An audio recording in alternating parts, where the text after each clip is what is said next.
Hello there, my name is Al, and welcome back to, this is continuing on the Understanding Windows NT series. Number 5, I don't have a title for this yet, but I thought a progress report in order at this point, at least a summary of what we've found out so far and what I've managed to do in the meantime. What we know so far through going through this help type function is that the security subsystem of Windows NT, I don't call it Windows NT, I call it Windows NT, but they have another name, because sometimes you'll see not supported by Windows NT, and I don't know exactly what they mean by that, but I assume they mean NT4.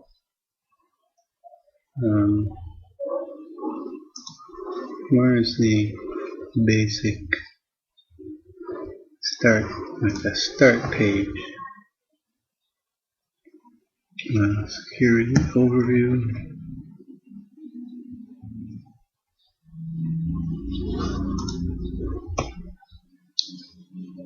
Oh dear. Oh wait. The favorites. Right. So access control is, as we found out, based on a model of essentially corporate or government bureaucracy, wherein there are authority figures and there are either employees or citizens labeled trustees. Well, actually, everything is a trustee. There is the highest authority is also called a trustee, but is automatically trusted.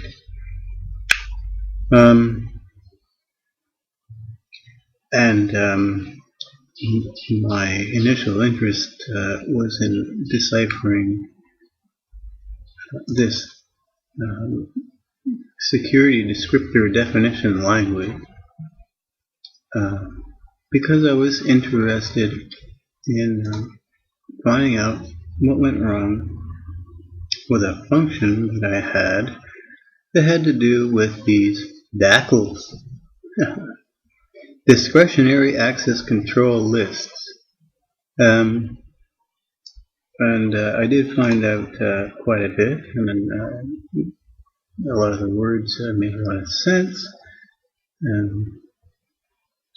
I was able to retrieve an actual security descriptor from a directory file, just the file name, without having to open any handles, and was able to modify, in fact, replace that list with a single entry, which wasn't a great thing, but at least I was able to do something to what appeared to be a completely locked out directory. So now I have this. I decided to see if I could extract the DACL, the discretionary access control list, and have a look at its entries, its access control entry, since an access control list consists of these entries like that, 1, 2, 3.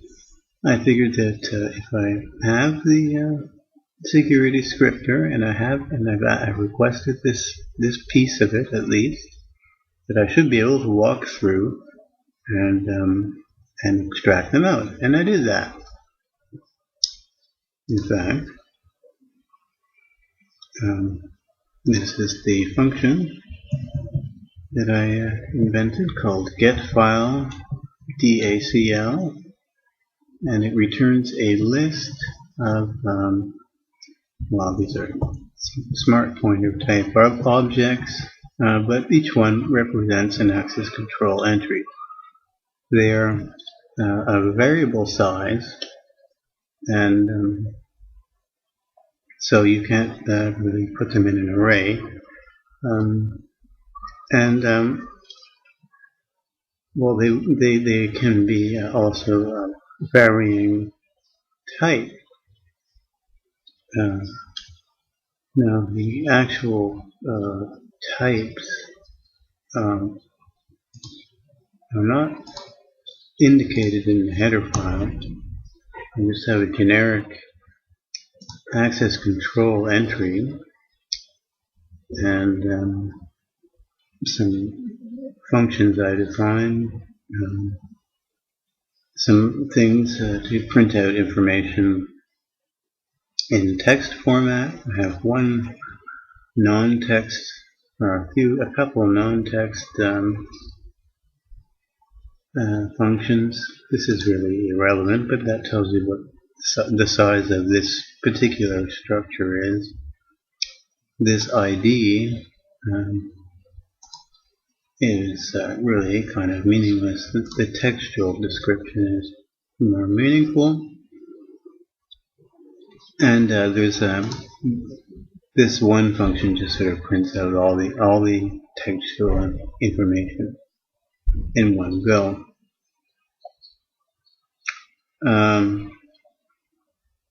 Well, I'll show you. I'll just run this. No, I'll run this way.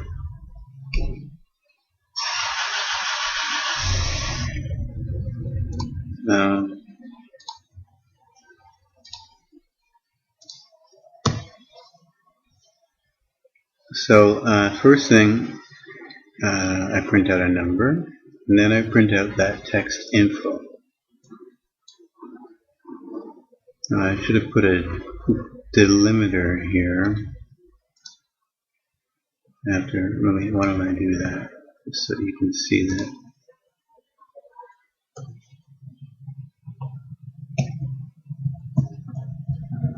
How about some plus signs here?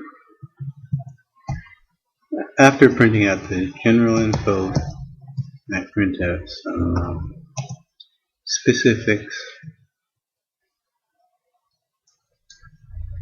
So the general info shows you the actual data, the numeric data. Okay, now each access control object, whatever its type, it begins with its type and some flags and the size of the structure. An access mask, which is which has to do with this here. I've made a table of the bits in that mask and what they mean. And this last bit, the way this works is this is the first D word of the SID, the security identifier, trustee, be it a group or an individual, such that if any other security identifier's first D word matches this, then this entry will be applied to it, and the rest doesn't matter. Then I've printed out the entire SID in text format, and then being more specific, now that thing is called the trustee. This SID start is the trustee involved in this entry.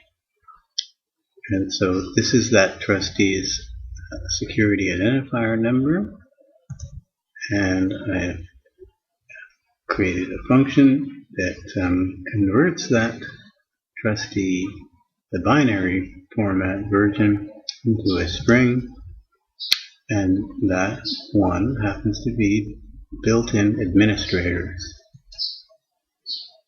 Now these flags, inherit and so on, come from this byte.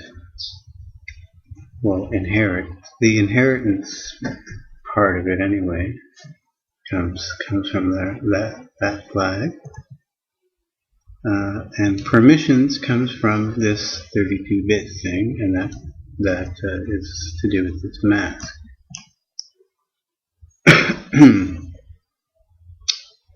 Now I have question marks here because I still don't know that text language, but I'm pretty sure that won't be too hard to figure out. So this is all of the ones that I'm receiving for this directory. It's that same directory built again, are all just access allowed type entries. This one happens to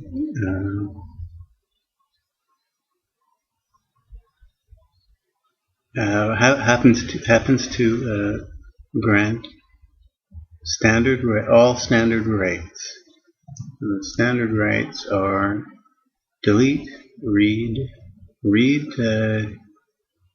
DACL, write owner. Okay, that has to be explained what that means. And SY, synchronize, which I'm not sure exactly what that means. But the combination of bits in order to get all 5 of these bits would be 1F here. I've broken this up into nibbles, 1, 2, 3, 4. And so C and D are these two. If D is F and C is 1, then that's all, and these are undefined as far as I know. This is object specific, and these are generic rights at the top. Now the next entry, also built-in administrators, does have flags, and so the flags are having to do with inheritance. And I've written comments beside these things because it's not always clear what this means. Container inherit ACE means that child containers will inherit this particular entry. Inherit only ACE means that this access control entry is only something meant for it to be inherited. It doesn't do anything to the current. It has no effect on the object, this object, that directory.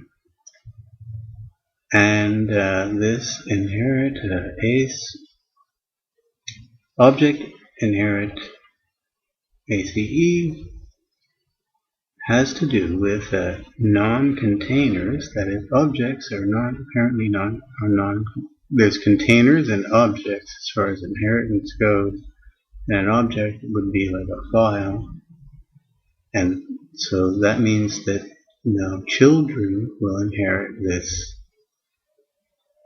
entry as an effective entry. Okay, so this has an effect on non-container children. So it will control files below this directory. Okay, that's what that means. The third entry is a different user, anti-authority system.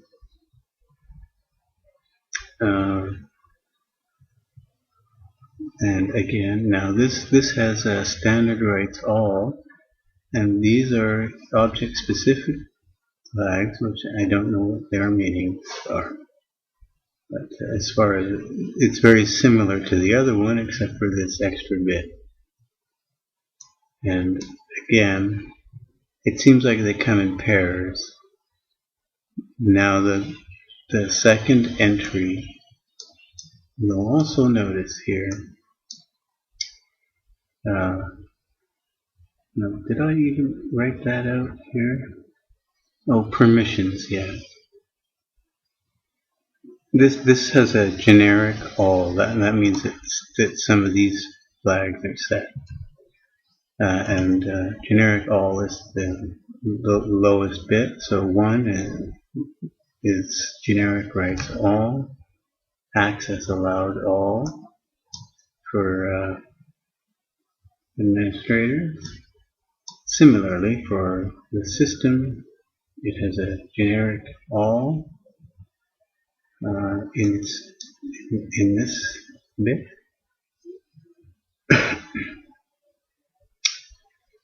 And I think these flags are similar. Container inherit, child containers inherit. It's an inherit only, so it doesn't have any effect on this particular folder. And same thing, exactly the same for that. Now this is something called authenticated users, which has just a few of the standard rights enabled. Synchronize, yes. Delete access to owner, group, and discretionary ACL. Okay, so only read access to these properties. So it can find out who's the owner, what group it belongs to, and it can read that. And delete access. Standard delete access. Also for authenticated users, it has some generic rights enabled. Read, write, and execute, but not delete. Now I think generic means generic overrides standard rights. I think. Container inherit, so child containers inherit. It's also an only inherit, same as before. Now the next one is just users, built-in users, which has synchronized access and some read standard, so some standard accesses according to this entry 7,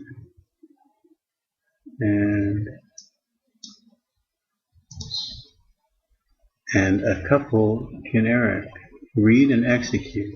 So you can run a program if you're a user and you can read. There is no delete access. Let's see now, child container inherit. It's the same as before. These 3 flags seem to typically go together. Now I've also ran the function that converts what do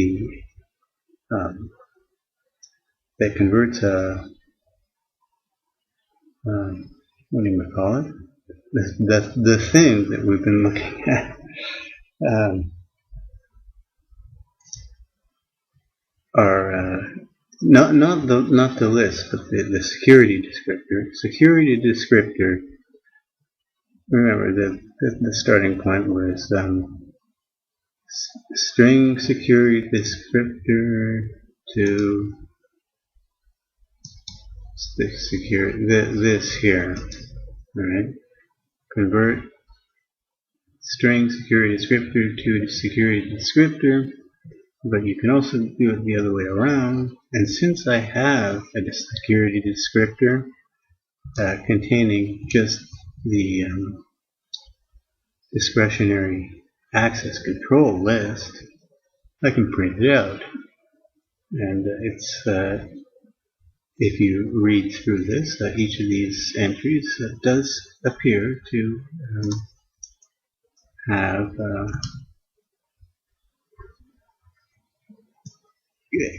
appear to be in agreement with this list. There are 8 entries, and there are 8 entries in this list. 1, 2, 3, 4, 6, 7, 8. Yeah.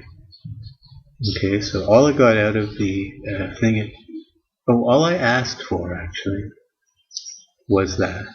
So I could have asked for more out of that security descriptor. So the good news is that I'm reading these things and I'm reading them. It's reading correctly.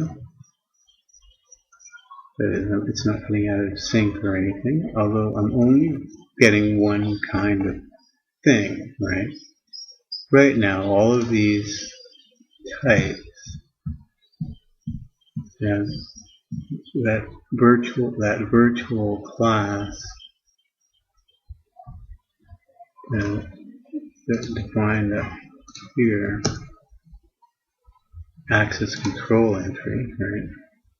With all these virtual functions, is something that all those other things would derive from, but they don't do anything really special, so they're just type defs at the moment. Now, if I find out that one particular, these are actual objects, see, structs that could have special operations and like do something, right? But right now I'm treating them all the same because I've only seen one come up. And so this is just like this standard typed access control entry. And these things would all be the same for all of these things, because everything does have start out with one of these header things, and the header things can be cast into any one of these objects. You'll notice that each of them begins with a header, an access mask, and flags. Okay, so these three, for all of these objects, these 3 entries are the same. Header, mask, start. Header, mask. No, this one's different slightly. Okay, so I would have to, for this type, if it's an object, allow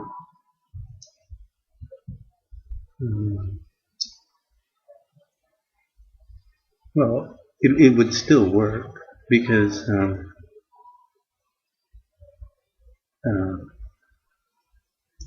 I'm casting this as a T star, so it'll get to it'll get the right offset for this here, say. So I think this first part's okay. This should apply to any of these types. So now I haven't done it yet. What I want to do is do the dirty deed and add my bad entry in and see what the list comes back as. Compare this list. For one thing, I'm curious if this order is the order in which they're actually read, but I would assume that this is the order in which a program would read the entries of a list. So if I add an entry, I expect that to be entry number 1. I could try it, but I won't. I mean, I will eventually, but not now.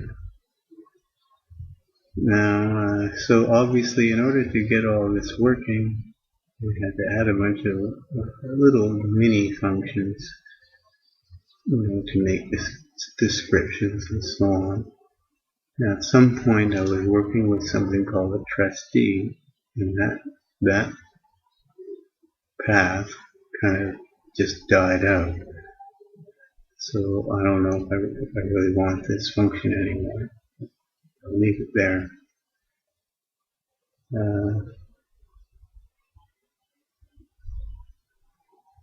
I don't even know if I use this anymore either.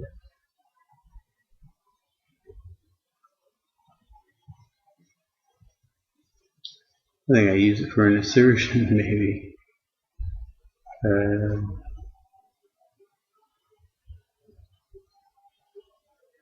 Okay, well, so that's where I am. Just using the little bit of information I have, I'm able now to retrieve a list, retrieve the list of access control entries, at least for the discretionary one. I didn't try the security one, and I have them as objects in a list,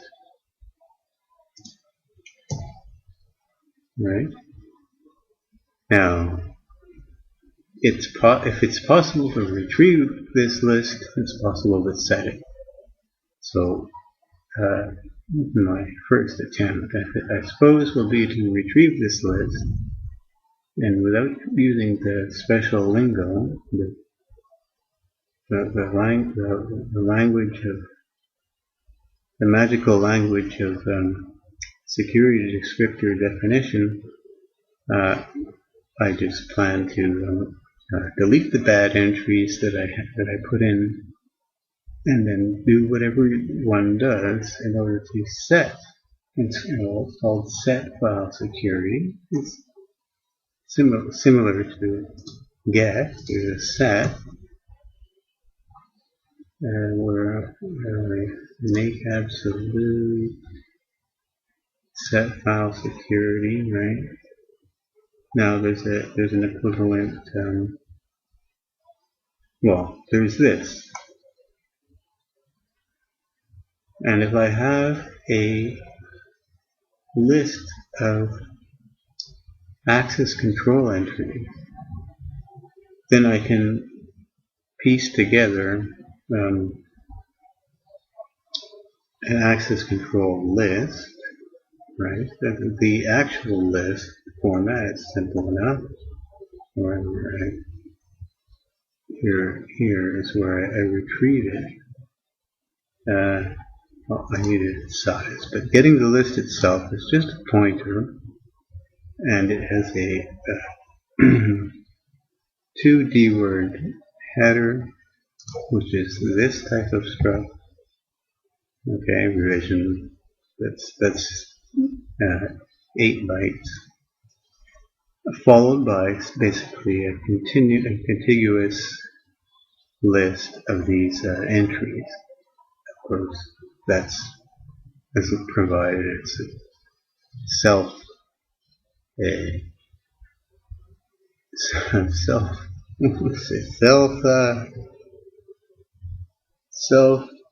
relative. If it's certainly if it's in self-relative format, the list will look like that, and I think it will even if it's non-self-relative. It's just that the pointer to this thing might be somewhere else. It won't be part of the security descriptor. It will be stored somewhere else. I don't know that, but I mean, there's this. If you have a pointer to a list, you can call this thing that gets you the size. Okay, and there's no extra, as far as I've seen, there's no function to retrieve, like, get next entry or anything. The only thing is, all I do here is, this is the pointer I'm maintaining, and I add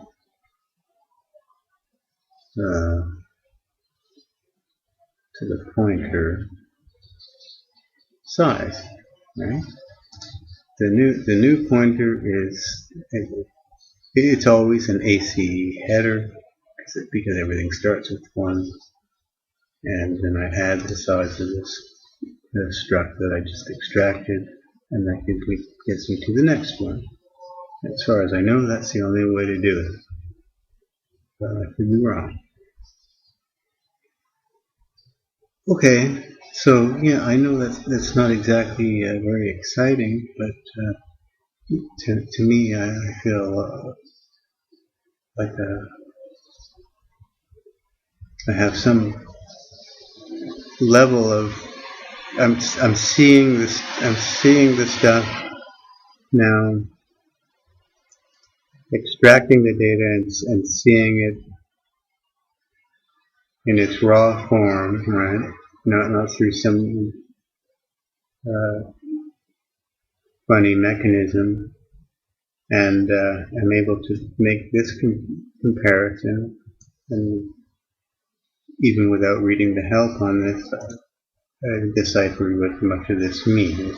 The first one is certainly this means an access allowed. This means discretionary. OICIIO, right? Object inherit, container inherit, inherit only. So the second thing is the flag, is the ACE flags. These ones are empty, and it seems to always occur that way. This here has to do with the permissions, the access mask. If it's a known access mask, like generic all, we can use the abbreviation. If it's a weirdo thing, like this one is, 1200A9, you can just put it in hex. So now I have a kind of a feel for it. Having a feel for something is a good start. Okay, well, I'll let you know if anything improves, and of course the next thing I'm going to do is I'm going to do the terrible thing to my folder, and I'm going to have a look at this list again, and I'm going to see if I can undo what I did. That'll probably take a while to figure that out. Okay, see you later. Bye.